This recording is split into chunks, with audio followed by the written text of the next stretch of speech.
And I was immediately offended. And I said, yeah, I was born in this country.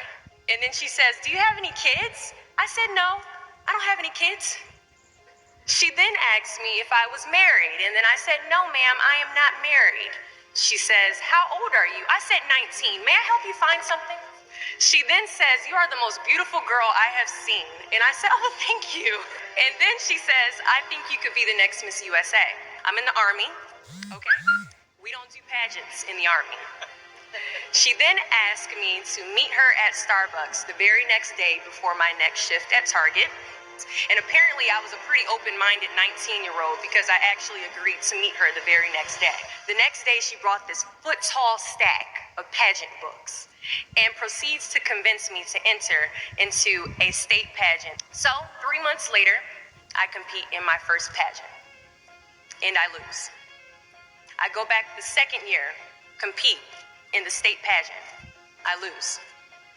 Go back the third year, compete in the state pageant and lose. Go back the fourth year, compete in the same pageant and lose. I go back the fifth year, y'all. Compete in the state pageant and lose. But guess what? I go back the sixth year. Guess what happens? I lose. I called her on the phone and said, you told me I could be the next Miss USA. And she says, Deshauna, keep working, don't quit, keep going back. And in June of 2015, she passes away from leukemia.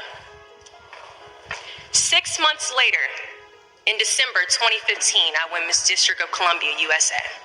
And 6 months after that, in June of 2016, I become the first soldier to win Miss USA.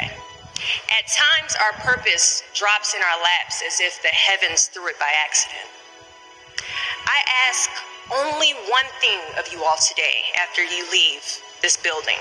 Do not fear failure, but please be terrified of regret. Giving up is the birth of regret. After you walk out this door, you will receive 100 doors shut, slam in your face. You will have 100 moments that will be filled with someone telling you no. Or telling you, thank you for your application, but we regret to inform you that we've chosen a different candidate for this job. You will sit in 100 different interviews and you will not get the job.